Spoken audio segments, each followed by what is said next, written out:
Então, pessoal, a gente vai dar início, né, ao WHAC, né? Para quem não conhece, o WHAC está na sua 6ª edição, né? É o workshop de regulação, avaliação da conformidade, certificação, e agora incorporou esse tema, né, educação em cibersegurança, no seu escopo, né, de discussão. E aí, para começar essa nossa nova edição, né, nada mais justo que a gente começar falando desse novo tema, né, que o evento incorporou, que é a educação, a segurança, a formação de profissionais em cibersegurança, né? Então, para a gente tratar esse tema, a gente montou esse painel, né, que será composto aqui pelo professor Altair Santin, pela professora Itana Jimenez e professor Everton Madruga, e Rafael Machado. Né? Então, cada um dos membros aqui do painel terão 15 minutos para falar sobre suas experiências no tema, falar o que essas pessoas estão fazendo, né, nesse assunto, para a gente conseguir resolver esse problema, né, que é a alta demanda por profissionais da área de segurança e como é que a gente está conseguindo caminhar nesse sentido de cumprir, de suprir essa necessidade do mercado, né? Para começar, a gente vai ouvir um pouco o professor Everton Madruga, né? Depois a gente vai ouvir um pouco o professor Rafael Machado e, na sequência, o professor Altair Santin. A professora Itana vai estar aqui com a gente mais para a parte de discussões e para a gente também mostrar um pouco para ela dessa problemática, né, que a gente vive. A gente, então, vai ter, basicamente, 45 minutos, né, das apresentações iniciais, né? E depois nós teremos mais 45 minutos para discussões. Então, fiquem à vontade para utilizar o chat, para enviar suas perguntas, suas considerações a respeito das apresentações e também sobre temas que vocês gostariam de conversar após as apresentações que estejam relacionadas aí com a formação de profissionais em cibersegurança. Então, professor Everton Madruga, fique à vontade. Muito obrigada pela presença e pode compartilhar o seu conhecimento conosco, por gentileza. Primeiro, eu gostaria de agradecer aos organizadores do painel para nos chamar para falar a respeito da nossa experiência e compartilhar com vocês um pouco do que a gente tem aprendido aqui no Rio de Janeiro, das necessidades da nossa instituição em Metro, né, e, claro, a enorme demanda que existe lá fora por profissionais dessa área. Deixa eu começar a compartilhar aqui meus modestos slides. Vamos ver se a tecnologia vai me ajudar. Vamos lá. Vocês estão conseguindo ver? Sim. Bom, pessoal, eu estava testando antes do painel começar para ver se o tamanho fica legível, mas se não tiver legível, vocês falem que a gente tenta alguma coisa aqui. Bom, o assunto, obviamente, não é novo, é um assunto que vem ganhando importância nos últimos anos, principalmente. E o Inmetro, por que a segurança cibernética no Inmetro? O Inmetro tem uma atividade muito importante, uma direção tecnológica importante que tem que cumprir, principalmente com relação a medidores. O Inmetro possui o compromisso, do ponto de vista nacional, de homologar modelos de medidores, por exemplo. E com o tempo, inicialmente os medidores eram mecânicos, e com o tempo eles foram passando a funcionar com software e em rede. Um exemplo importante são os medidores elétricos, medidores de energia elétrica, que passaram por uma geração, uns 10 anos mais ou menos atrás, passaram por uma geração baseada em redes, baseada em software e redes, pulando daquele modelo antigo do disco eletromecânico e passando para operar em redes. Então, surgiu a necessidade, a partir dali, de estudar a parte da segurança da informação, da segurança cibernética, dos equipamentos que são utilizados para medir serviços oferecidos à sociedade. Bom, isso se expandiu em outros vários produtos. Recentemente, agora, a gente pensa em problemas com relação a bombas de combustíveis, por exemplo. Isso está sendo trabalhado mais recentemente. Então, existem vários aspectos que levam o Inmetro a pensar em treinar pessoas para suprir essa mão de obra que a gente tem dentro da empresa. E, claro, obviamente, quando a gente forma pessoas para suprir as necessidades do Inmetro, a gente quer formar também pessoas que vão procurar o mercado de trabalho, né, na indústria ali próxima do Inmetro, na região industrial de Duque de Caxias, ou, quem sabe, até na própria cidade do Rio de Janeiro. Tá? Na formação da nossa matriz curricular, o grande desafio é, claro, definir qual é o perfil do egresso. Existem inúmeras áreas, sub-áreas dentro da área de segurança da informação. Tá? Então, é impossível você dar um curso técnico, que tem 1.200 horas, ou seja, por volta de 2 anos, e abordar tudo de uma maneira profunda. Não dá. Tá? Então, a gente tem que decidir na hora de definir o perfil de formação de quem faz o nosso curso, o que a gente quer fazer. E, para isso, a gente saiu para fazer uma pesquisa e ver o que tem pelo nosso globo, o que tem de iniciativas, né, nesse sentido, de formação de um currículo para o profissional de segurança cibernética. Os 2 primeiros aqui na linha, na tela, são os mais importantes. Tá? A própria ACM tem um trabalho publicado de currículos para segurança cibernética, né? E claramente é post-secondary, né? Quer dizer, do ensino médio para frente, né? A gente examinou, é um trabalho bacana, profundo, feito por vários profissionais, colegas nossos da computação, engenheiros de computação, etc., que conceberam vários perfis com relação à formação nessa área.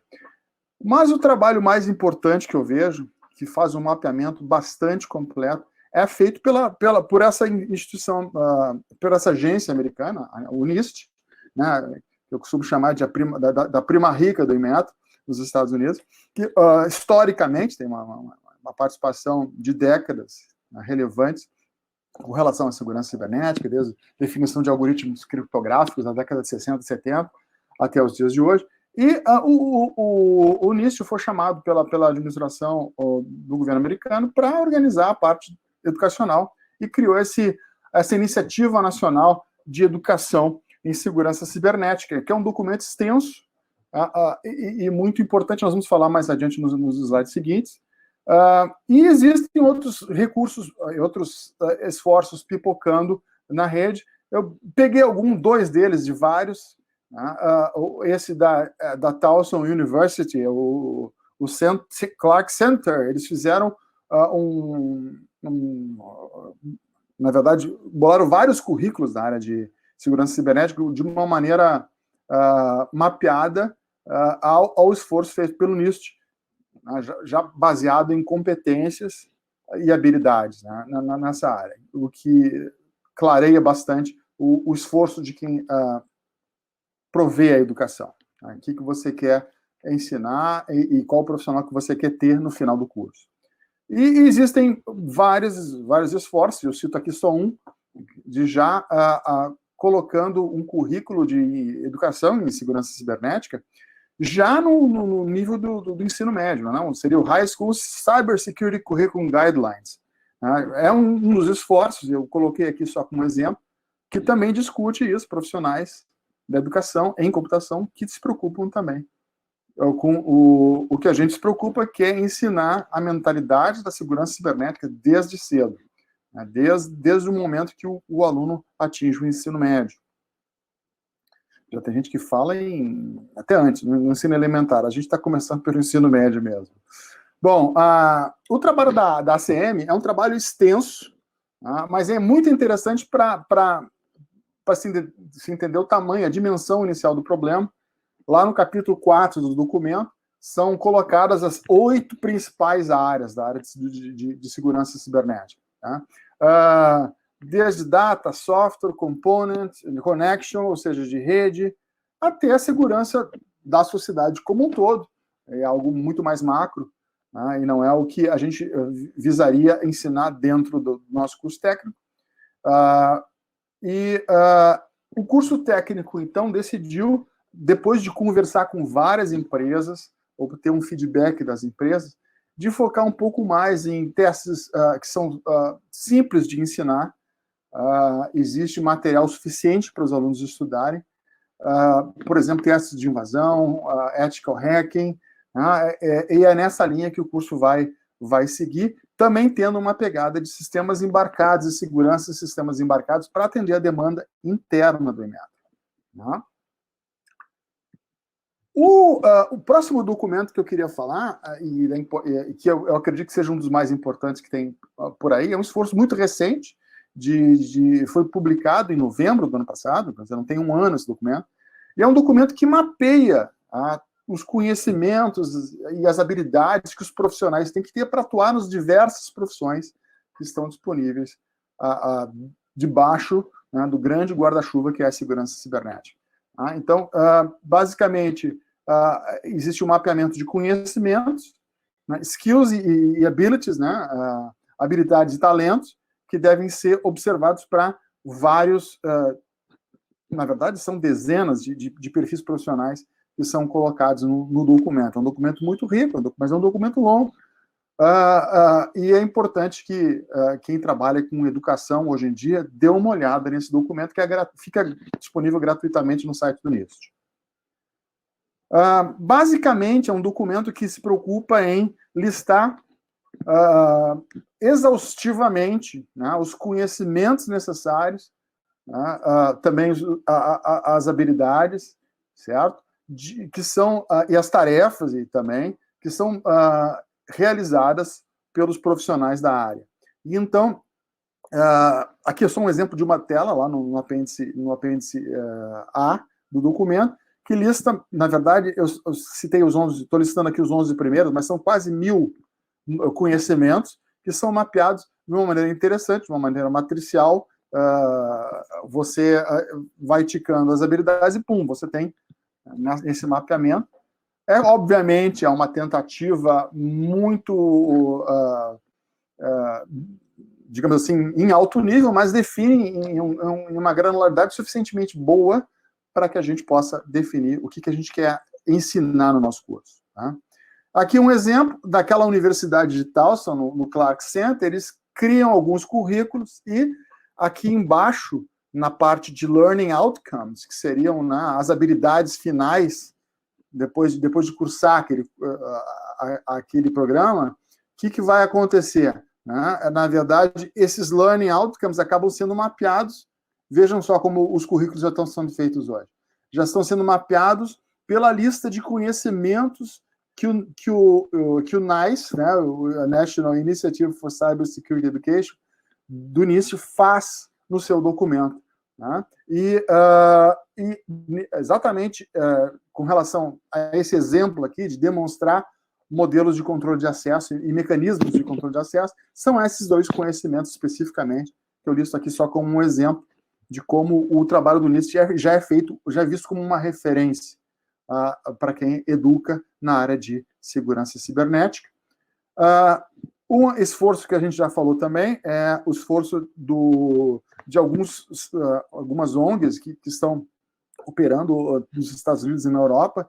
Existe esse teachcyber.org, né, que fala especificamente sobre High School Cyber Security Curriculum, e também é bastante interessante para quem trabalha com um nível técnico, nível médio. E ali eles falam uma coisa que não tinha visto em nenhum lugar, que é o ensinar o adversarial thinking, né? Ou seja, o jogo de cintura, para saber onde é que a pessoa do outro lado vai, como é que a pessoa do outro lado vai tentar configurar o servidor web, ou se você joga no time da defesa, como é que um atacante quais são os primeiros lugares que os atacantes vão olhar para tentar explorar o seu website, e assim por diante, que a gente acredita que é algo que deva ser ensinado desde o início, para, de certa forma, nos permitir ensinar com sucesso um novo profissional na área de segurança cibernética. Bom, eu tenho aqui mais 3 minutinhos, eu vou gastar um tempinho aqui. Esse é um draft inicial, a gente tem uma matriz curricular, que é mais ou menos o que a gente está fazendo, e vai gerar o nosso plano pedagógico para submeter ao MEC até o final do ano. E esse é o estado atual dele, ele tem 2 anos, é um curso de 2 anos, são 1.200 horas, a gente está propondo. Muito interessante, na nossa atuação junto, na cooperação, né, o Instituto Federal Fluminense está nos dando uma grande ajuda para entender as necessidades, uma vez que eles já têm uma experiência ensinando no curso técnico de informática para o pessoal da região de Campos de Goytacazes, no norte fluminense. Nos deram muitas sugestões interessantes. A primeira delas é algo que eu vinha quebrando a cabeça na semana passada. O que é o currículo de matemática básica, por exemplo, que é a primeira disciplina que eu coloco aqui. É importante, né, numa breve discussão com os colegas lá do Instituto Federal, concluímos que é importante, porque, de fato, nas primeiras turmas que a gente teve, a gente tem alunos já com uma certa idade que ainda não têm o domínio da matemática do ensino fundamental. Então, é importante que a gente coloque e pense nisso, e colocamos uma disciplina dentro do primeiro módulo, né, uma disciplina dentre várias de soft skills que a gente coloca como, por exemplo, carreira e mercado de trabalho, para ensinar os meninos e as meninas como se procura um emprego, como se procura um estágio, né, como se cria uma conta no LinkedIn, né, e como se interage com potenciais provedores de estágio, né? E essa é uma preocupação que a gente tem também. Tá? E aí, a partir do segundo módulo, a gente coloca várias das disciplinas que nós da computação já conhecemos, com uma grande preocupação de não tornar o curso técnico, tá, uma mini graduação. Foi um erro que nós fizemos na nossa primeira matriz curricular. As disciplinas ficaram muito longas e acabávamos perdendo muitos dos alunos para a evasão, né? Então, a gente tentou quebrar em assuntos, em menos assuntos e de maneira a ensinar um pouco melhor aos alunos. Esses são os primeiros 2 semestres. A gente está analisando algumas disciplinas ainda que foram sugeridas, como essa colocada em vermelho. Será que realmente a gente precisa falar sobre redundância e disponibilidade em redes de computadores?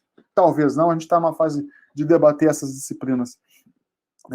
Existe alguma redundância, mas essas são coisas que a gente está ainda trabalhando no nosso GT, aqui no IMEA, com ajuda super importante do Instituto Federal Fluminense, né? E a gente espera que até o final do mês de outubro a gente já tenha um draft consistente para poder revisar e enviar para o comitê avaliador do plano pedagógico do curso, né, no MEC, né, em cooperação, claro, com o nosso Instituto Federal Fluminense. 15 minutos e 59, muito obrigado. Essa era a minha apresentação. Vamos passar a palavra de novo para a professora Lucila. Bem, muito obrigada, professor Everton. Eu conheço um pouco esse desafio aí do curso técnico, né? Porque atuei lá um tempinho. Eu não me apresentei no começo, né, gente? Cometi uma gafe aqui. Bem, para quem não me conhece, meu nome é Lucila Bento. Eu fiz doutorado na área de segurança, mais especificamente em proteção de software. Terminei o doutorado lá por 2015. Desde então, venho atuando na área.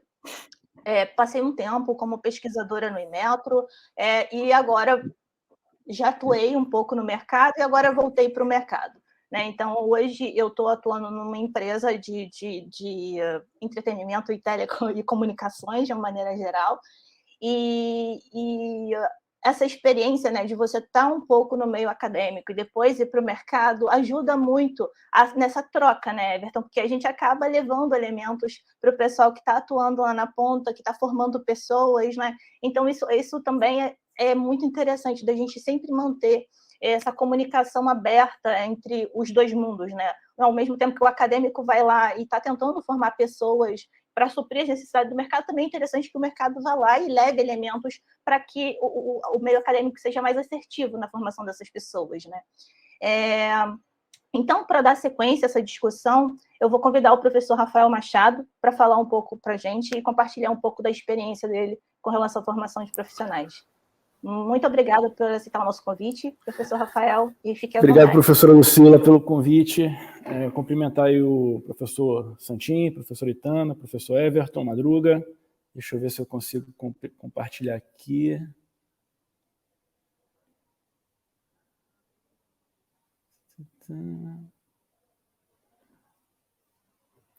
Estou precisando autorizar aqui o sistema, só um segundinho. Ah, não.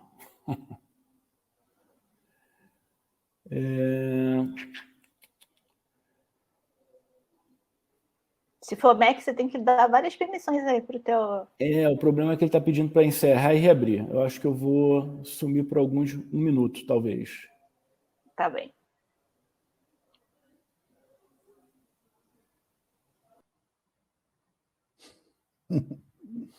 Enquanto a gente aguarda, gostaria de fazer uma pergunta para os nossos colegas painelistas.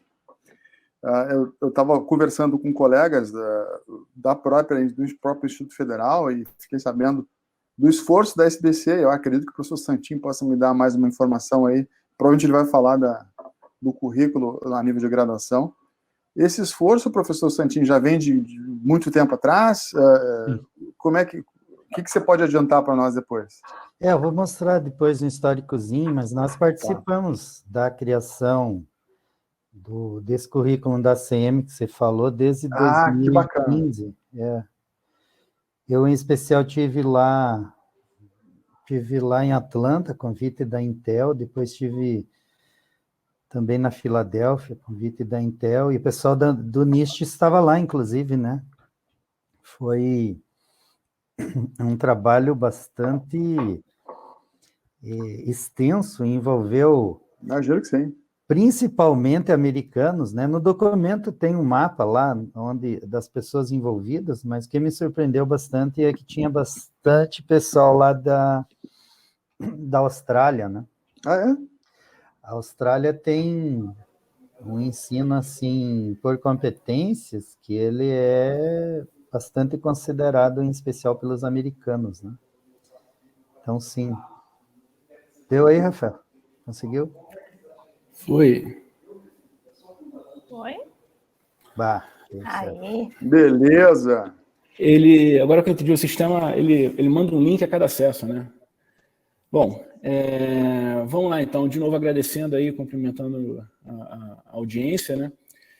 E, bom, deixa eu falar rapidamente a respeito da minha proposta aqui para apresentação. Eu não sou um especialista em educação tecnológica, como talvez os colegas aí, mas acho que a Lucila me convidou porque eu tenho aí uma participação também histórica em muitos projetos junto ao setor privado, né? Esse perfil aí acadêmico barra privado, então talvez eu consiga falar um pouquinho a respeito também dessa dicotomia aí entre o que a academia está formando e o que o setor produtivo, digamos assim, de uma forma geral, está pedindo, tá? E essa foi a minha proposta para a apresentação. Deixa eu cronometrar aqui, né, 9h29, vou, na minha cabeça, 9h30, tentar terminar então umas 9h43, para a gente não atrasar muito o cronograma. E a minha proposta, então, para a apresentação é exatamente nessa linha de como atender às necessidades do setor produtivo, atuando a partir da academia, tá? Tá aqui não vou ler o meu mini currículo inteiro, tá? Mas o resumo aqui do que é mais importante é que o meu perfil principal é um perfil de pesquisador, tá? Hoje eu sou professor na UF e pesquisador lá no Inmetro, inclusive no mesmo laboratório onde está o colega Everton, né? E ao longo da minha carreira, meu perfil mais forte é de pesquisa, mas pesquisa tanto daquela que dá artigo, né, científico, mas também aquela que dá produtos e serviços para empresas. Alguns dos produtos que eu desenvolvi em projetos de pesquisa viraram produtos estratégicos de defesa, por exemplo. Então, acho que eu posso dizer que eu tenho uma boa vivência aí em uma pesquisa bem aplicada junto ao mercado, tá? E um disclaimer aí, o que eu estou chamando de setor produtivo é uma visão bem mais ampla do que setor produtivo privado, tá? Então, aquela visão de que uma empresa pública por exemplo, um banco público, gera valor para a economia, para a sociedade. Uma autarquia, por exemplo, um laboratório nacional ou instituto nacional, como é o caso do Inmetro, gera valor para a sociedade quando está realizando um ensaio ou regulando uma área tecnológica. Administração direta por meio das suas políticas públicas. As universidades, no final das contas, estão gerando mão de obra, então eles estão gerando valor para a economia. De uma forma geral, a gente pode pensar no que eu estou chamando aqui de setor produtivo como a sociedade como um todo. Tá? Então, o título seria como formar profissionais de segurança da informação atendendo às necessidades da sociedade. E aí aquela questão da dicotomia, né, que eu mencionei, né, assim, por um lado você tem a visão acadêmica de formação, que eu acho até o que a gente está prestando mais atenção aí na palestra de hoje, no workshop hoje, tá? Mas você tem também saídas, né, e soluções que o próprio mercado encontra para preencher lacunas que muitas vezes a academia não consegue preencher. E o meu objetivo aqui, eu estou passando rapidinho, né, que a gente já está um pouquinho behind the schedule aqui, né? Nosso objetivo aqui é discutir os caminhos acadêmicos, tá? Em particular, discutir como está o cenário do Brasil, ou pelo menos dar um pontapé inicial para a gente depois discutir no nosso momento aí de perguntas. Tá?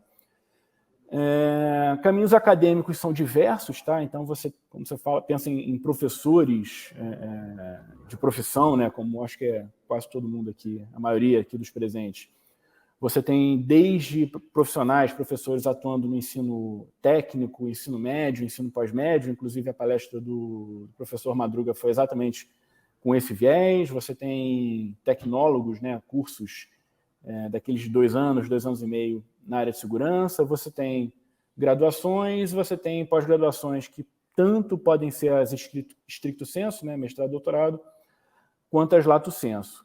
E em todos esses níveis, eu diria, a questão de formação em segurança da informação se coloca. E aí, para passar alguns exemplos sobre como isso é tratado no mundo, e aí, em particular, me concentrei aqui em Estados Unidos, tá, que é uma boa referência para a gente. No mundo privado, tá, no mundo de treinamentos voltados e desenvolvidos pelo setor privado, tá, um caminho muito importante é esse das certificações profissionais, e há muito tempo o setor privado já reconheceu a necessidade de você prover uma formação ampla e de acordo com as necessidades da sociedade para a segurança da informação. Tá? Então, eu peguei um exemplo aqui. Existem várias certificações profissionais na área de segurança. Uma bem famosa, bem reconhecida, é essa CISP, né? Que é da IAC2. E esse aqui são os domínios de conhecimento que mostram, né, o quão abrangente é a segurança da informação necessária para o setor privado. Tá? Isso aqui, ou para o setor produtivo. Tá? Isso aqui é um reflexo da demanda por profissionais. Tá? A demanda por profissionais, por conhecimentos dos profissionais, acaba desenhando o que essas certificações vão demandar e o que elas vão ensinar. Tá? Então, hoje, por exemplo, você tem uma presença cada vez maior de cloud security nessas certificações. Certamente a academia não está se movendo tão rapidamente assim para cloud security quanto essas certificações profissionais. Mas, pelo menos, fora do Brasil, você tem os meios acadêmicos, digamos assim, buscando correr atrás do prejuízo. Tá? Então, está bem pequenininha aqui a imagem, tá? O objetivo não é vocês lerem cada um desses textos, tá? Mas só dando alguns exemplos, eu acho que acho que esse aqui o Everton não falou, mas a ACM tem um currículo de referência para community colleges, tá? Que são aqueles, eu diria que são aquelas faculdades de curta duração, talvez de certa forma análogas, com algum grau de liberdade ao nosso tecnólogo, tá? E existe um framework curricular aí que se você conseguir ler aqui os knowledge areas, são exatamente aqueles knowledge areas que o Everton comentou, data security, software security, até o societal security.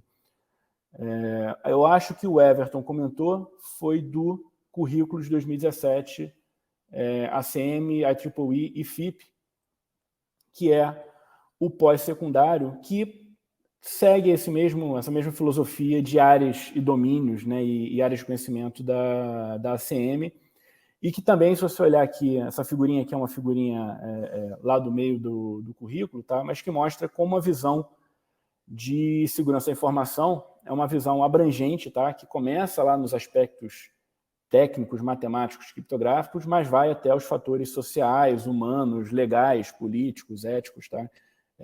Que é algo que é demandado na prática pelo mercado, pelo setor produtivo. E um outro exemplo que eu acho que o Everton comentou, embora não exatamente não tenha um print dessa página, tá? Mas foi comentado, é essa iniciativa NICE, que é a iniciativa da qual participa o NIST, tá? Existem outros participantes, mas o NIST é um órgão, né? Uma referência muito importante, especialmente publicando documentos, publicações especiais com essas áreas de conhecimento de referência. Mas, por exemplo, a CISA, né, que é como se fosse a Agência de Segurança da Informação ou de Cybersecurity americana, tem também iniciativas para incluir no ensino médio, tá, no nível de ensino médio, ações que divulguem a segurança cibernética. Eu estou conferindo aqui que eu estou com problema de bateria aqui no meu celular, mas ele está aguentando aqui a conexão. Como eu estou fora de casa, eu estou me conectando pelo celular. E aí, qual que é o cenário Brasil? Talvez a gente explorar, a minha ideia é que explorar alguns aspectos onde a gente está atrás do que se faz no estado da arte no mundo em educação para a segurança da informação e pensar e colocar aí para depois para discussão como que a gente pode fazer e onde a gente poderia atuar para promover uma melhor participação e uma melhor presença dos aspectos de segurança da informação nos diversos níveis do ensino formal. Tá? E começando, eu poderia começar aí do ensino básico, né? Mas a gente está tão atrás que eu acho que, assim como o Everton, né, nem entende, né, nem faz sentido a gente falar tão lá atrás. Vamos começar a falar de ensino médio. Mesmo no ensino médio, se você olhar os parâmetros curriculares nacionais, né, as diretrizes curriculares nacionais, você vai perceber uma ausência total de segurança da informação, na verdade, de tecnologia, de uma forma geral, tá? Esse aqui é o parágrafo 4º das diretrizes curriculares, tá? E o que você observa ali é o seguinte, olha, você tem que ensinar, é óbvio, né? Mas não estou dizendo que não tenha que ensinar, tá? Mas você tem que ensinar português, matemática, mundo físico natural são as ciências naturais e exatas e geografia, educação física, história e artes, e sociologia e filosofia. Mesmo tecnologia, e eu acho que é um problema aí muito mais amplo do que um problema de segurança nesse caso, né? Mesmo as tecnologias, elas não aparecem com o destaque que deveriam, né? Com a relevância que deveriam nas diretrizes de educação para ensino médio. Tá? Então, esse é o cenário Brasil. Se olhar para a graduação, aqui eu deveria ter apagado aqui daqui para baixo, tá? Eu estou fazendo vários slides, tá? Mas a graduação, que é a principal fonte de profissionais para o mercado, né? Para o setor produtivo, você tem presença de disciplinas de segurança, mas eu diria ainda em baixa quantidade, e nas outras disciplinas você ainda tem uma pouca presença, né, considerando a transversalidade da segurança da informação, você tem pouca presença da segurança da informação, por exemplo, em banco de dados, em sistemas operacionais. Peguei aqui, não foi sistemático, tá? Peguei aqui aleatoriamente alguns dos currículos de ciência da computação de universidades respeitadas, tá? Muitas faculdades e muitos cursos de ciência da computação não têm at all uma disciplina de segurança da informação obrigatória. Algumas, por exemplo, o FMG, o USP, o UF, algumas têm optativas de segurança da informação. E currículos que têm uma disciplina de segurança, por exemplo, sistemas de informação na UF, onde eu dou aula, tem, né? É o curso que eu dou, o curso de segurança.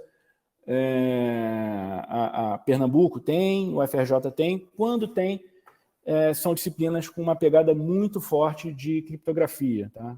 O meu curso mesmo é um curso de criptografia que eu tento trazer elementos mais amplos de segurança, de gestão, de auditoria, de análise de software, tá? Mas o core do curso é um curso de criptografia.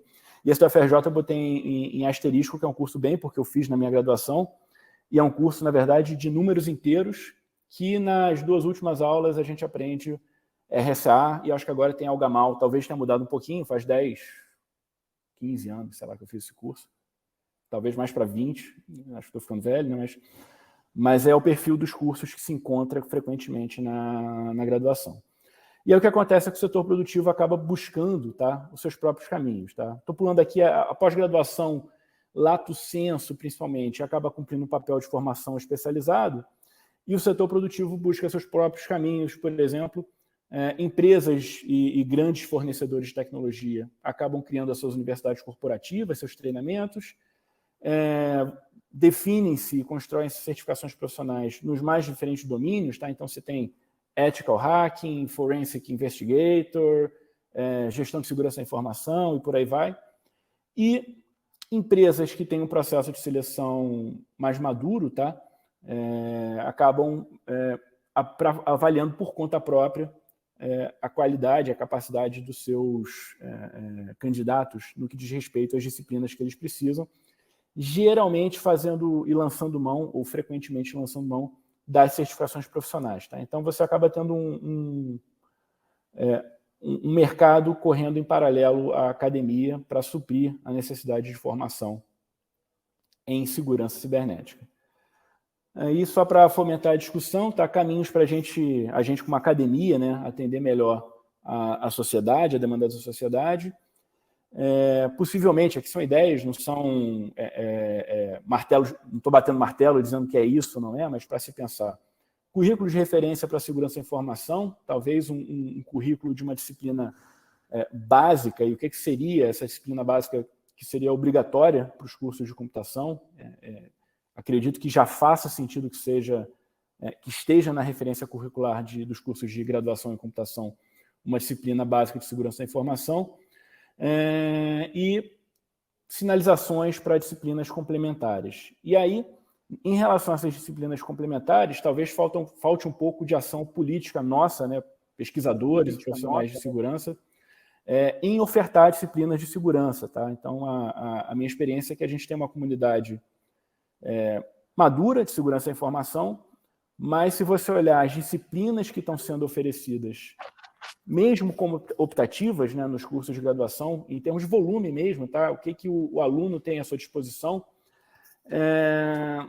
não é um volume tão grande quanto outras áreas, talvez mais quentes, né, ou mais fortes politicamente da computação, e que se posicionam oferecendo aí uma variedade de disciplinas complementares. E aí eu não sei se é uma questão só política, se a gente deveria ser mais incisivo junto aos departamentos. No meu departamento, pessoalmente, eu tenho muito apoio, então não posso reclamar, mas a minha percepção em termos de Brasil é que a oferta de disciplinas de segurança ainda não é tão vasta quanto deveria.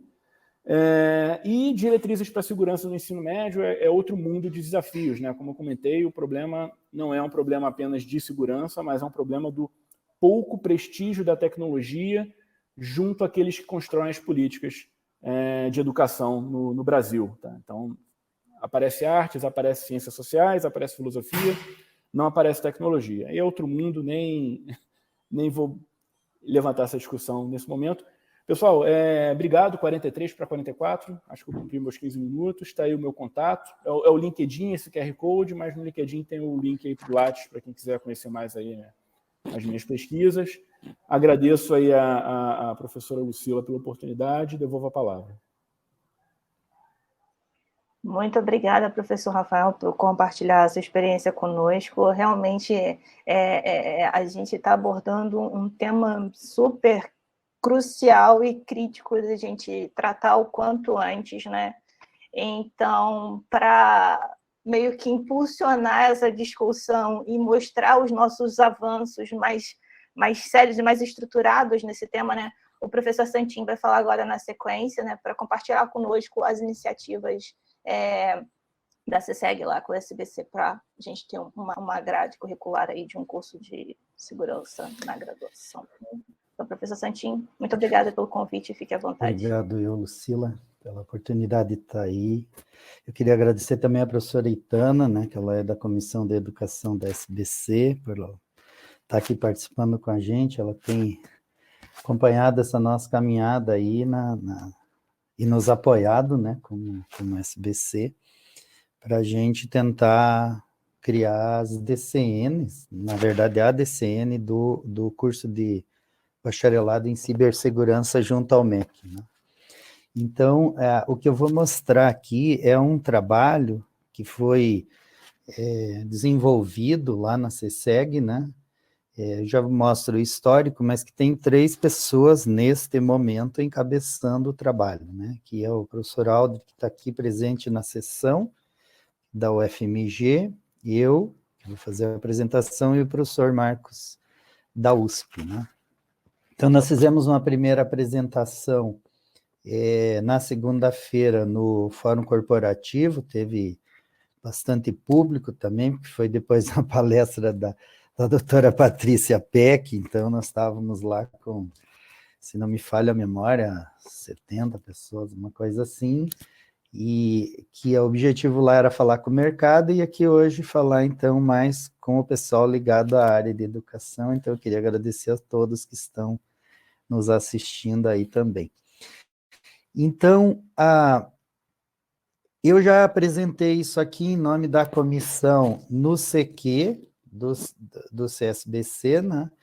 E aqui eu só mudei um pouquinho a roupagem para deixar feliz, né, os coordenadores do evento, mas os slides são os do CQ, já na sequência, só tem esses 2 slides com a cara do SBC, né? Desculpe, do SBSEG. Então, eu vou falar um pouquinho do histórico, as habilidades e competência e os eixos de formação do bacharelado em cibersegurança. Então, aqui, brevemente, o histórico, como eu estava comentando antes com o Everton, nós já estamos participando há um tempo dessas iniciativas, né, da comunidade internacional aqui para criar o currículo de referência. Eu estive nesses 2 momentos presente, em nome da CSEG, enfim.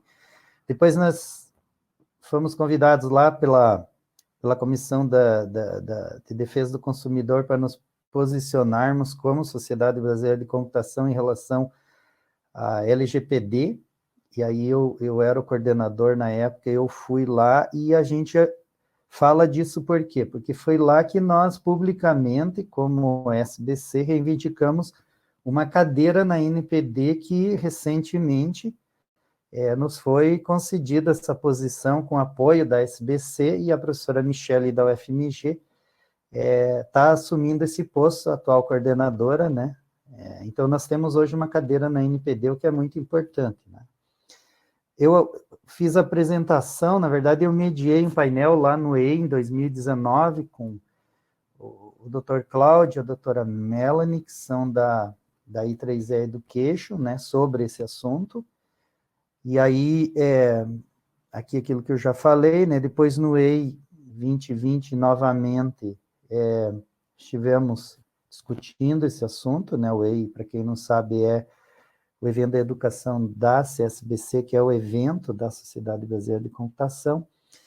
E aí, esse documento saiu na comunidade internacional, né, o currículo de cibersegurança, em 31 de dezembro de 2017. E aí nós, como CSEG, formalizamos o nosso desejo, né, de criar, de participar da criação, enfim, das DCNs, lá no começo de 2018, né, em fevereiro. E aí a gente ressalta aqui, né, que esse esforço é um esforço de várias entidades, né, as mais importantes da área da computação, sem dúvida, né, estão aqui para criar esse currículo de referência. Bom, daí, né, nos foi pedido um documento, nós enviamos esse documento, aí a professora Itana não estava nessa época na comissão, na coordenação, enfim, depois ela assumiu a coordenação, e aí nós, em 2019, na plenária da CSEG, criamos uma comissão de educação para tocar esse assunto dentro da CSEG, né?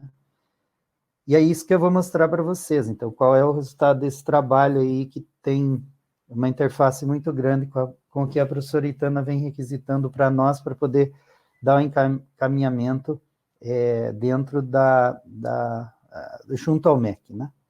Então, a primeira coisa que eu gostaria de falar é que existe uma diferença entre a segurança da informação e cibersegurança. É uma diferença conceitual, que ela, muitas vezes, ela é usada como sinônimos, né? As duas palavras são usadas como sinônimo e não são, né? Então, a segurança da informação, ela foca mais na questão do risco em relação à ameaça que se tem sobre o risco. Então, ela considera o valor da informação dentro do contexto que ela está. De maneira geral, obviamente. Enquanto que a cibersegurança, ela é importante dizer, ela é interdisciplinar e ela envolve aí vários aspectos, que inclui leis, políticas, fatores humanos, éticos, gestão de risco, e aí é muito importante algo que o Everton já falou, que isso tem que ser considerado no contexto do adversário. A segurança da informação, ela tem que ser pensada, na verdade, a segurança da informação é pensada considerando os dados, enquanto que a cibersegurança, ela é pensada em relação ao contexto aonde nós temos segurança. Isso tem que levar em consideração o atacante, né, o adversário. Então, isso cria aí um diferencial bastante importante, eu imagino que tenha ficado claro, sem a gente entrar muito em detalhes, que são focos bem diferentes e não são sinônimos. Por que eu falo isso? Porque nós temos muitos cursos tecnólogos em segurança da informação, e aí há quem pense que o curso de cibersegurança como um bacharelado, ele está reproduzindo algo que já existe. Isso não é verdade, né? Os focos são diferentes. Então, o nosso trabalho, ele está baseado em quê? Ele está baseado nesse currículo, ele está baseado nos referenciais de formação dos cursos de graduação da computação, que é o trabalho da SBC, nas DCNs, né? E também na orientação, obviamente, da Comissão de Educação da SBC, está aqui a professora Itana, que não me deixa mentir, né? E nós temos também a escrita inspirada na taxonomia de Bloom revisada, né? Então, nós definimos basicamente 12 itens que compõem a DCN de cibersegurança. 4 deles são mais gerais, que são esses aqui, e 8 são ligados aos eixos de formação, na verdade, aquelas áreas que o Everton já comentou, eu já vou falar delas na sequência. Então, o primeiro, a gente coloca, eu não vou ler tudo aqui para não ser cansativo, né? Então só vou pensar algumas coisas, mas o primeiro item, ele foca aí na gerência da tecnologia, levando em consideração boas práticas de segurança e privacidade.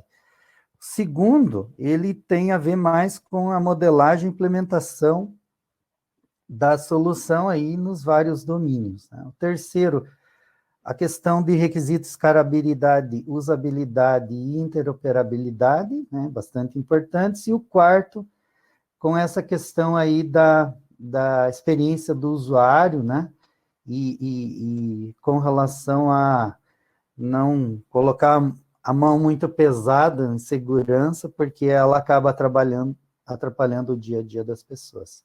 E aí os outros 8 são ligados aos eixos que estão lá no documento, esse aqui, né, no guia aí da ACM.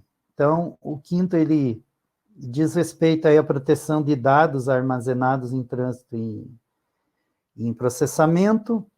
O sexto, ao ciclo de vida, né, então tem a ver lá com a segurança de software. O sétimo, componentes e sistemas, né, então tem lá a segurança de componentes. O oitavo é relacionado à proteção física e lógica. E aí o nono tem a ver aí com segurança de sistemas, né? O 10º, a proteção de dados pessoais, privacidade e conscientização, né? Então, qualquer norma, qualquer coisa fala basicamente de 3 pilares, né? Que é a tecnologia, as pessoas e os processos, né? Então, as pessoas têm um papel muito importante aqui. E o décimo, eu acabei de falar, o 11º, a gestão de risco, governança, então é um eixo importante. E o último, e não menos importante, é que fala da cibersegurança num contexto mais global, aí leva em consideração leis, éticas e políticas, de maneira geral, né? Então, aqui, o que nós fizemos também, a pedido da professora Itana, definir o que seriam esses eixos, né?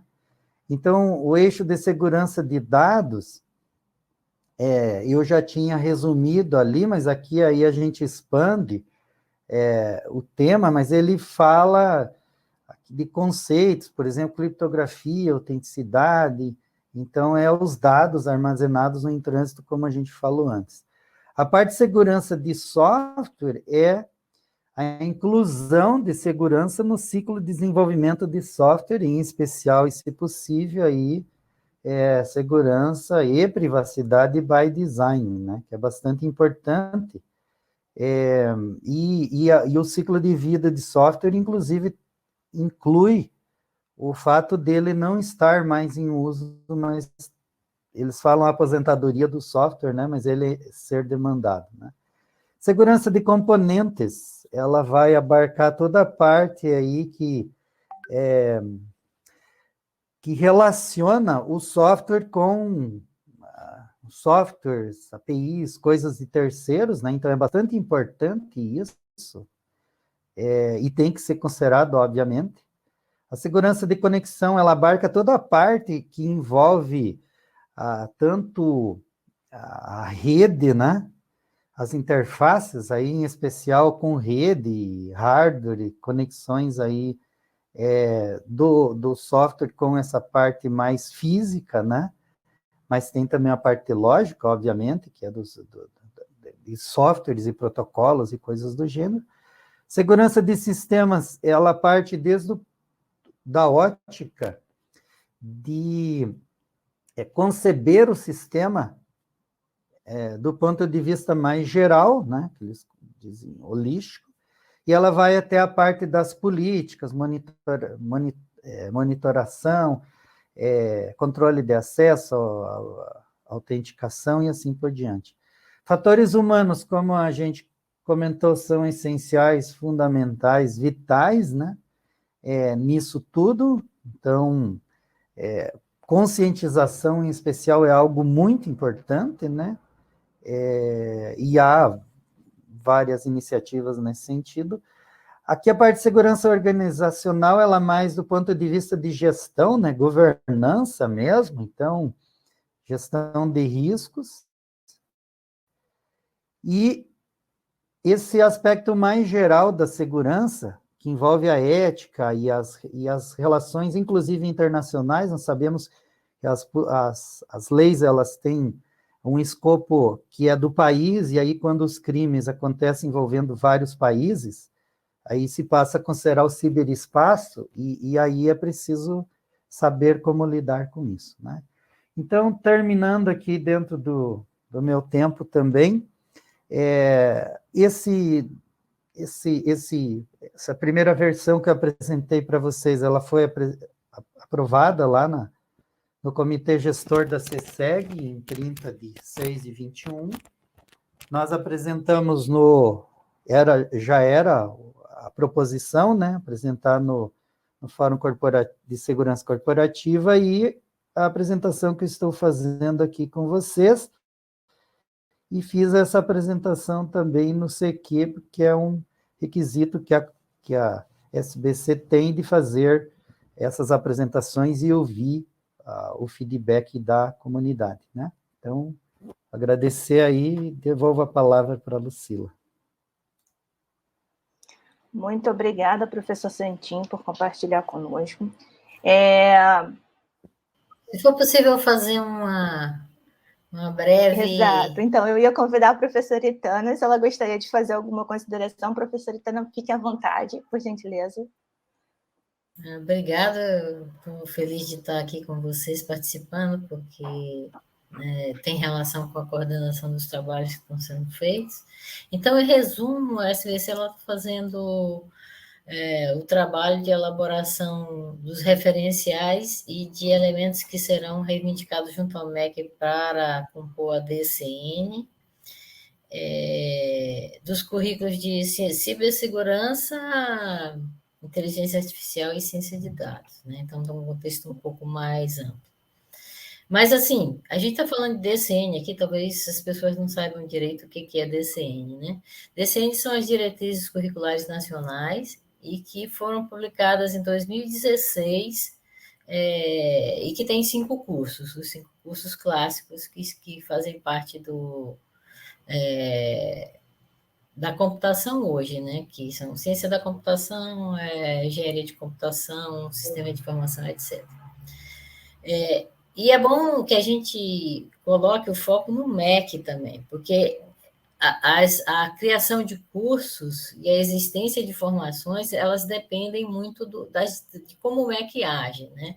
Então, os cursos que são criados de acordo com a DCN, quer dizer, se eu quero criar um curso de ciência da computação, já existe a DCN, o caminho é simples, né?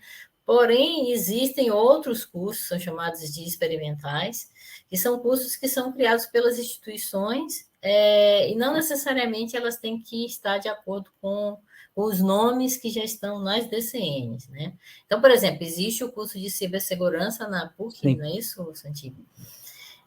De bacharelado, e esse curso, esse nome cibersegurança não está na DCN, mas é possível se criar porque entra como curso experimental e aí os estudos posteriores vêm a fazer a volta, né, e reivindicar que eles participem da DCN. Da mesma forma, são os cursos de tecnólogo, que também obedece um catálogo nacional de cursos de tecnologia, que está sendo atualizado agora, nesse momento. Logo em breve vai ser atualizado o curso. Então, certas coisas que o Rafael falou, pode ser que, né, venha a resultar dos trabalhos de atualização do catálogo. Da mesma forma, curso técnico, foi recentemente atualizado, né? Então, eu não verifiquei se lá tem curso de cibersegurança, mas ele foi recentemente atualizado. E existe uma consulta pública. Se vocês tivessem reivindicado lá na consulta pública, quem sabe estaria. Vamos chegar lá, nós vamos chegar lá, professor. Já Então, estamos chegando. é todo um processo que depende muito de atuação política da comunidade, como disse o Rafael, né, de estar sempre atento, toda vez que o MEC lança essas atualizações, a gente tem que participar. Né? Eu tenho cuidado disso agora na diretoria de educação, mas é algo que temos que estar sempre atentos às coisas que estão acontecendo no MEC, né? O curso técnico ele vai ter uma influência muito grande do novo ensino médio, né? Porque você tem a questão da trilha formativa, que aí você tem mais autonomia para criar esses cursos, como o Everton falou. E o Rafael poderia também dar uma olhada na resolução que foi lançada agora, em janeiro de 2021, sobre educação profissional, que muitas coisas que ele falou aí já está lá nessa resolução de educação profissional. Então, assim, nós temos que... É isso que nós, da Diretoria da Educação, estamos fazendo, mas aí a gente tem que ter não somente o fórum da SBC, naquele evento formal, que é o WEI, mas também a participação aqui, né? Porque aí a gente tem chance de falar. Então, eu agradeço a oportunidade. Eu acho que a gente sempre tem que trabalhar em sincronia para que a gente, todas as comissões especiais tenham suas comissões de educação para que a gente possa fazer a integração. Eu não queria me alongar muito, porque tem o debate, mas eu queria colocar que a forma que o MEC, que os cursos de graduação no Brasil são feitos, faz com que muitas coisas que foram relatadas por vocês aconteçam, porque é muito rígido. Então, eu tenho um curso de ciência da computação que tem que ter 5 anos, com toda a formação. E isso, para o mercado ágil, como nós estamos lidando hoje, é incompatível, dá uma incompatibilidade. Então, é isso que tenho me reunido com o pessoal da Brascom também, é isso que eles têm relatado. Está dando incompatibilidade por causa dessa rigidez. Mas é muito mais difícil ainda quebrar esse paradigma, né? Porque seria como nos Estados Unidos, que você tem os majors, que os alunos podem ser mais flexíveis e escolher como caminhar nos cursos, né? Então, é isso que está dando... Mas a gente, ou seja, o caminho que existe no momento é, a partir do trabalho que o Santinho está fazendo na comissão dele, nós vamos reivindicar o MEC a criação desses cursos, né? Seriam mais 3 cursos que passariam a fazer parte da DCN. Mas, de fato, a nossa atuação política, tanto junto ao MEC quanto junto às instituições, para que elas façam currículos de qualidade, que também já é outro problema, né?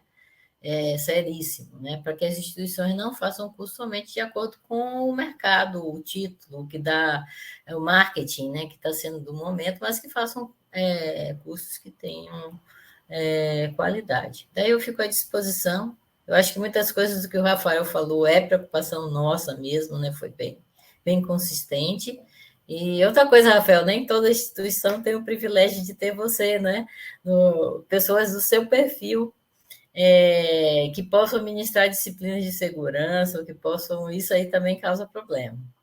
E a gente só pode lançar cursos em determinadas instituições, uma vez que a gente tem o expertise para ministrar, né? É algo que tem preocupado muito, por exemplo, na elaboração do currículo de inteligência artificial. Muito obrigada, professora Itana, pelas considerações. Primeiro, eu gostaria de abrir para perguntas entre os integrantes do painel. Fiquem à vontade, se algum de vocês tiver uma pergunta um para o outro, se quiser levantar algum tema. Eu tenho uma pergunta.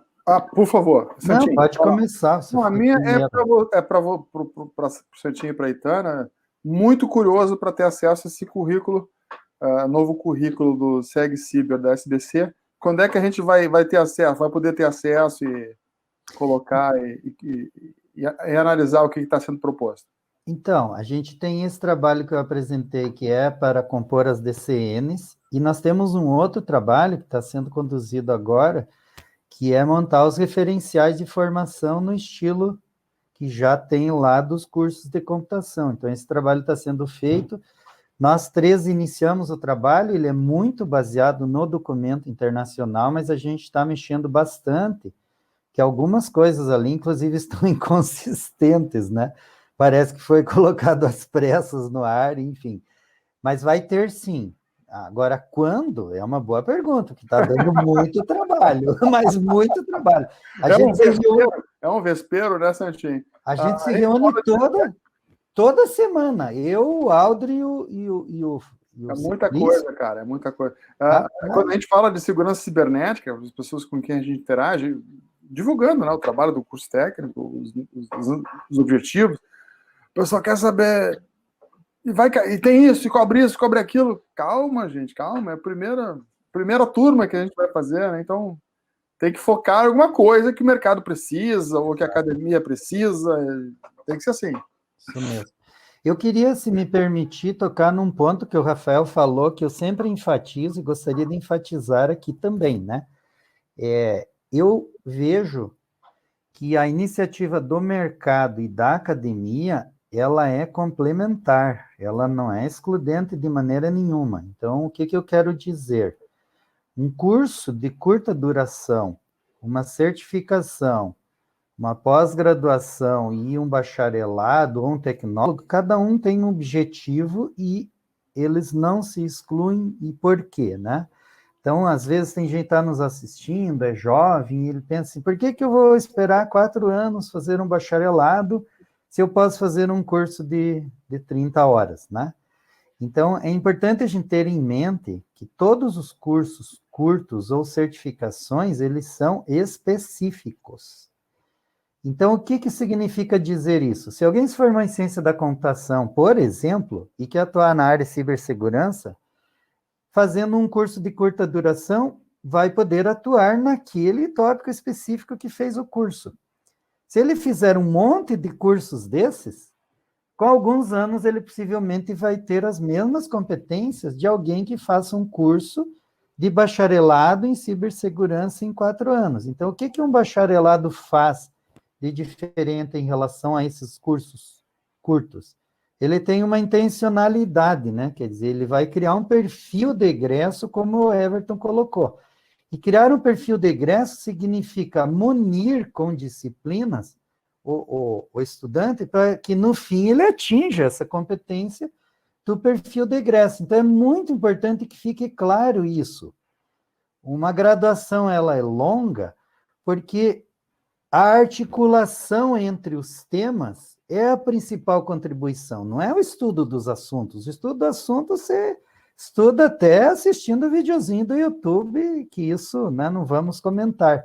Mas a questão é articular a complexidade que o Everton estava falando agora, que está envolvida em resolver um problema na área. Isso você não consegue num curso de curta duração, você tem que fazer muitos cursos e você vai ter que ter essa capacidade de fazer isso. Enquanto quando você faz um curso de graduação, um bacharelado, os professores e a matriz vai direcionar esse trabalho e catalisar o trabalho para que o estudante que vai ser egresso tenha isso como um benefício imediato da formação. Então, eu não sei se os colegas pensam diferente, mas eu gostaria de colocar isso para ver, assim, se vocês têm outra opinião sobre isso, tá?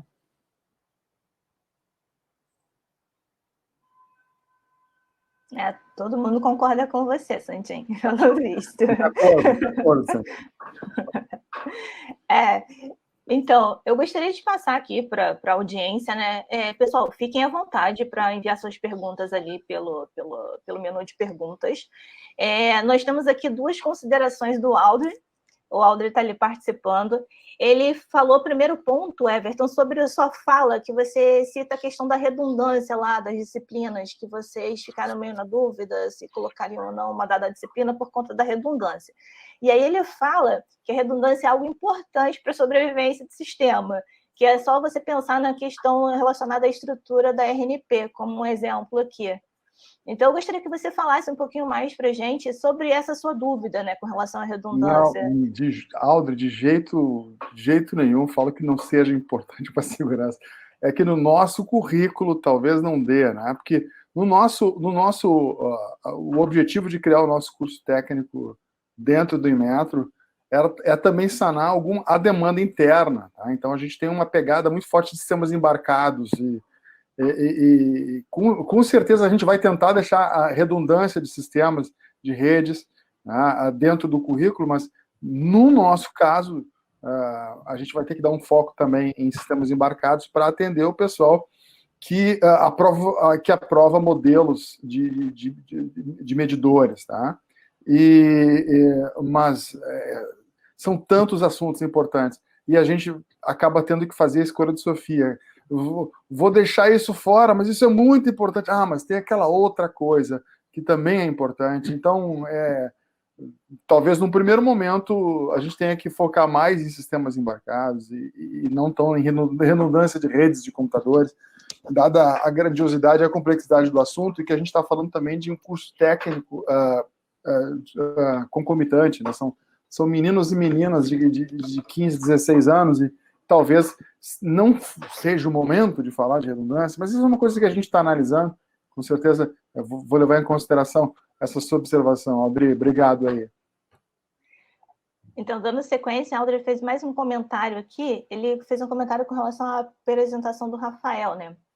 Ele fala assim: Rafael, como a segurança não é uma disciplina obrigatória, em geral, é preciso dar prioridade para as disciplinas básicas e acaba os professores não podendo dar a disciplina muitas das vezes.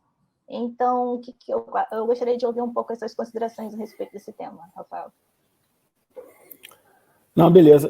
Deixa eu começar falando fazer um comentário sobre o tópico anterior, porque eu concordo também sobre a importância do tema e, na verdade, ele está dentro de um conceito que eu acho que hoje é importantíssimo, que é o de resiliência, né? Hoje em dia, você assume que você vai sofrer o ataque e você olha para aquela parte que antigamente você achava que você conseguia proteger previamente e garantir a proteção, né? Hoje você sabe que você tem que se detectar os problemas e se recuperar, né? Então, realmente é importantíssimo, mas eu entendo também que para um garoto, para um técnico, né, jovem, né, possivelmente ele não vai ter essa maturidade para entrar nesse tópico, né? Acho que esse é o tipo de decisão que o Everton deve estar encarando. E aí, sobre o comentário das disciplinas obrigatórias, é verdade. Eu mesmo dou a minha disciplina de segurança e dou Prog 2, que é linguagem C, né? Onde eu tento colocar alguns elementos aí de segurança, dar um exemplo de um buffer overflow, um estouro de inteiros, para o aluno começar a ter, né, dentro daquele conceito de transversalidade, percepções de segurança, mas o fato é que você realmente tem que cumprir essa priorização das disciplinas obrigatórias. Aí eu acho que o meu ponto é que, à medida que a gente começa a colocar dentro do currículo disciplinas de segurança como sendo obrigatórias, você fatalmente cria um círculo onde você começa a precisar contratar mais professores com perfil de segurança, você consegue alocar os professores com perfil de segurança para fazer essas disciplinas, né? Como a gente viu, tem muitos cursos onde a disciplina de segurança nem mesmo existe uma disciplina de segurança obrigatória, né? Ao passo que outras áreas têm aí 3, 4, 5 disciplinas como obrigatórias. Esse que era o meu ponto, mas você tem razão aí no comentário, Audrey. Eu gostaria de comentar esse tópico da redundância, porque essencialmente a redundância é para tolerância a faltas.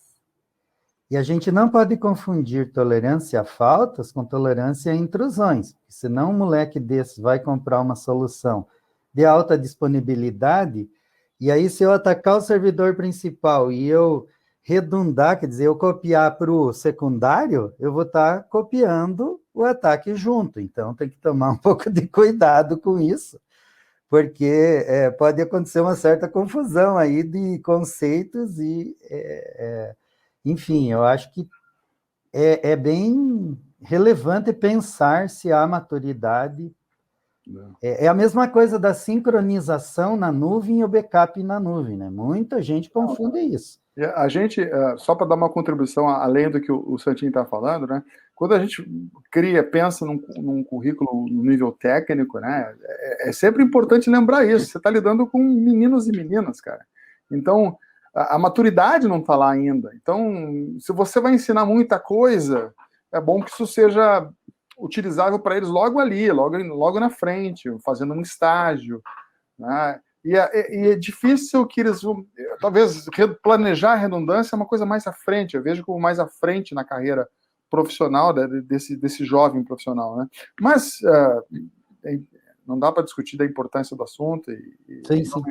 Mas a gente caiu na primeira matriz, a gente caiu nessa armadilha de pensar o curso técnico como sendo uma pequena graduação. Não é, são pessoas com maturidades diferentes. Então, agora nessa nova matriz, a gente acha que está fazendo um trabalho mais adequado ao perfil do egresso que a gente vai ter, né? A gente quer criar operadores, assistentes de analista, não analista. É difícil, não vai ter um analista com 16 anos, 17 anos.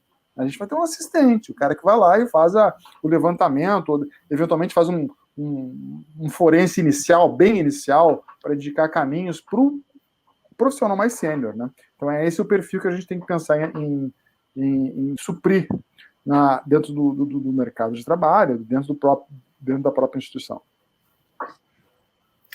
Lucila, eu queria fazer uma pergunta e aproveitar os especialistas, porque com relação à denominação dos cursos no catálogo hoje de tecnólogo, existe defesa cibernética e existe segurança da informação. Eu ia levantar essa bola, então, ainda bem que e existe cibersegurança, né? Mas cibersegurança não está em nenhum dos catálogos, nem está no Cine Brasil, né? Então, como que vocês veem isso? Porque tem a ver com o que o Everton estava falando, porque dizer, como que você vai focar, né? Quer dizer, se um curso se chama Defesa Cibernética, vamos dizer, o título está desatualizado, deveria ser cibersegurança? Deveríamos manter segurança de informação? O que vocês pensam? Hoje à tarde tem uma reunião com o pessoal do MEC para falar sobre isso. Talvez você esteja participando, algum de vocês estejam participando. É justamente uma demanda que surgiu do MEC, né?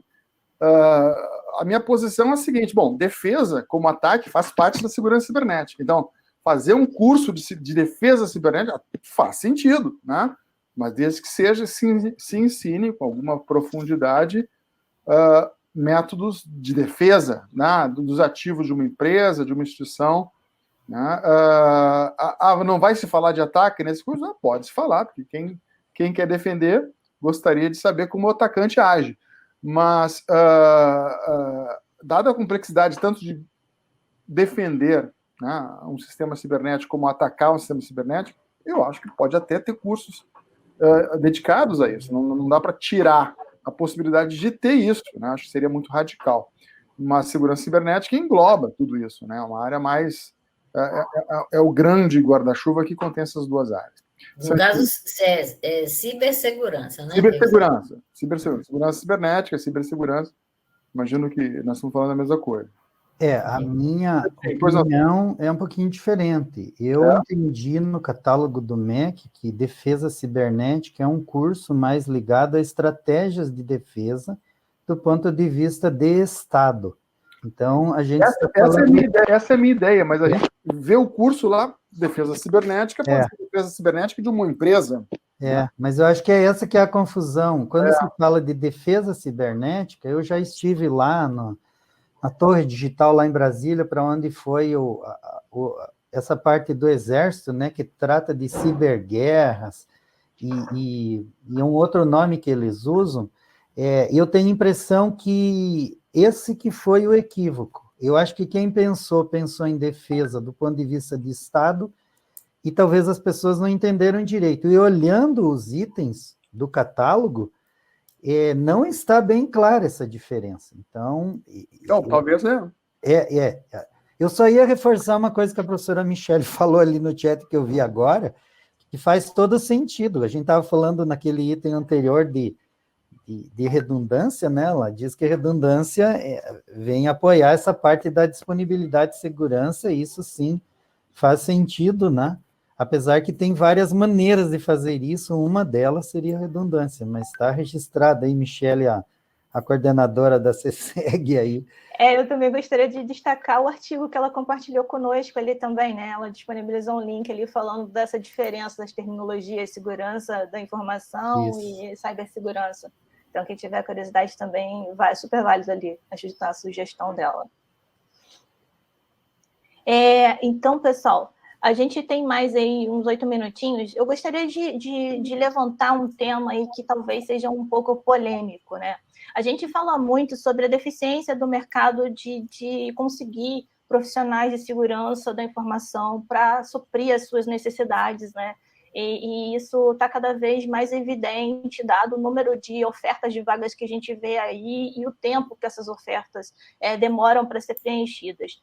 E aí minha pergunta estaria mais no sentido de, a gente tem uma demanda forte no mercado por profissionais de segurança. Será que nós, enquanto instituições de ensino, temos capacidade e corpo para formar esses profissionais? Nós temos profissionais de educação, professores, para atuar na formação dessas pessoas, nesses cursos? Então, eu acho que é um bom tópico esse, e foi importante você fazer essa pergunta, porque a nossa iniciativa até a Itana acompanhou isso, né? Lá no conselho da SBC, isso vem até desde antes da Itana, havia uma dúvida se fazia sentido um curso de cibersegurança como um bacharelado. E aí eu tenho uma explicação, né, que eu sempre usei esse argumento. Nós temos estatísticas que mostram que até 2024 nós temos uma demanda de 330 mil profissionais na área de cibersegurança e 420 mil na área de TI. E aí o meu argumento em favor do bacharelado é que não adianta nós fazermos cursos de especialização em cibersegurança e tirar de uma área que já tem falta de profissionais, tirar de uma área e colocar na outra. Não vai resolver o problema. Então, a minha opinião é que o bacharelado, ele traz gente nova que pode vir de outra área ou que pode vir do ensino médio e ir para a área de segurança. Então, todo o nosso esforço tem sido nessa direção de tentar aumentar o contingente de profissionais e não tirar de uma área que já está faltando. Então, essa é a minha ponderação. Agora, com relação a isso que você falou, de haver ou não profissionais, isso é um problema. Mas a gente tem que começar, né? E quando a gente começar construindo cursos e os egressos virem para o mercado, eles vão se tornar os professores junto com nós. A diferença é que eles vão ter sido formados por uma grade, né, uma matriz de disciplinas que favorece esse ensino integrado, o que é muito diferente de você ter uma disciplina de segurança, não faz sentido. É aquilo que o Everton colocou, nós estamos montando um curso de graduação de 3.200 horas e estamos batendo cabeça com o quê? Vamos deixar fora. E aí você tem uma disciplina de 40, 60 horas num curso de graduação, o que você vai ensinar? É uma coisa doida. E você não sabe o que ensinar, porque tem tantos assuntos para ensinar, que vai acabar dando uma pinçada, assim, em alguns deles, né? Então, é bastante importante o ponto que você levantou, mas eu acho que, assim, para terminar o meu comentário, acho que o que a gente está fazendo aí como SBC, e isso vem da comunidade internacional também, é começar a formar esses profissionais exatamente para aumentar o contingente. Certo. Professor Everton, gostaria de compartilhar conosco a sua experiência enquanto coordenador para fazer esse jogo de cintura aí interno para alocação de professores nas suas disciplinas? Nós temos muita dificuldade, né? A professora Lucila já nos ajudou lá no Inmetro a dar algumas disciplinas, particularmente dentro do Inmetro é um desafio grande, né? Porque nós servidores não somos professores apenas, né? Somos pesquisadores, então temos atividades outras que não a educação, mas é um desafio grande e encontrar pessoas com esse perfil, a gente tem uma certa dificuldade, mas eu concordo totalmente com o Constantino, tem que começar a se preocupar com isso. É um assunto muito importante, está óbvio aí, é só abrir o jornal, você vê 2, 3, Fleury, lojas Renner, estão caindo, cara, e não tem... Eu duvido que não tenha gente competente lá, simplesmente porque o volume de ataques aumentou muito, né? E particularmente o ransomware é muito fácil, o cara entra no Starbucks com o seu laptop e vai para dentro da empresa com o mesmo laptop, já era, né? Se você não tiver um processo que evite que esse laptop volte do Starbucks para dentro da minha empresa, muito provavelmente você vai sofrer alguma coisa. Quer dizer, tem tanta coisa por trás desse exemplo único, pontual que eu estou dando aqui, né? E como que vocês acham que a SBC pode contribuir nesse cenário? Fazendo exatamente o que você está fazendo, Itana e Santinho, propondo um currículo sincronizado com o que está sendo feito lá fora, e eu acho que baseado em competências, como o esforço que já vem sendo feito pela ACM, e tem que ter um início nessa direção, né? E principalmente sintonizado, conectado com o que está acontecendo lá fora, né? Eu gostei muito desse link que foi passado pela Michele, e vou dar uma boa estudada nele também. A gente tem que começar a debater e colocar, e treinar a gente, tem que capacitar a gente, e politicamente a gente tem que se fazer ouvir, né? Porque se você chega numa empresa e diz, agora você vai ter que investir 10 milhões de dólares em equipamento. Mas é justamente nesse ponto que eu queria perguntar para vocês. Vocês acham que o SBC deveria contribuir, além dessas iniciativas políticas, com iniciativas de formação? Não, além disso, né? O que você acha, Santinho? Uma boa pergunta para você. Olha, eu acho que nós temos que fazer um movimento urgente junto ao governo para campanhas de conscientização. Não adianta nada a gente desenvolver currículos e formar profissionais se nós não treinarmos a nossa população tecnológica vulnerável, que são os jovens e os idosos, em especial, para lidar com a tecnologia. E eu não estou nem falando de segurança. Se a gente isso é interessante. Se a gente conseguir fazer com que eles saibam lidar com tecnologia, eles vão ser menos vítimas do ponto de vista de segurança. Depois, eu acho que a gente tem que fazer uma campanha forte para questões de segurança. A maioria dos casos de fraude que a gente vê é engenharia social, a grande maioria. A grande maioria, esmagadora maioria. Então, eu tenho a impressão assim, que o problema é a conscientização. Os países mais avançados do mundo e as empresas mais desenvolvidas que aplicam as normas, elas têm campanhas de conscientização, que elas são fundamentais, porque a gente está falando aqui de graduação e de um público técnico que ele é limitadíssimo em relação à quantidade de usuários. E o nosso principal vetor de falhas e coisas ligadas à segurança é o grande público, não são os técnicos. Então, eu acho que é urgente, desesperadoramente urgente, campanhas de Estado para conscientização com relação ao uso correto da tecnologia, em especial com relação à segurança, né? O Aldrey está aqui concordando com essa sua posição, Santin. Ele também acha que nós, enquanto cidadãos, temos um papel fundamental aí na garantia da segurança, de uma maneira geral. E a Michelle também compartilhou conosco aqui um link para uma pesquisa que aponta, né, que a América Latina é um dos locais aí do mundo com maior déficit de profissionais da área de segurança cibernética. E esse é um dado bem importante, né, para o nosso cenário. Assim, a gente mostra que a gente tem que agir rápido, né, de maneira mais assertiva.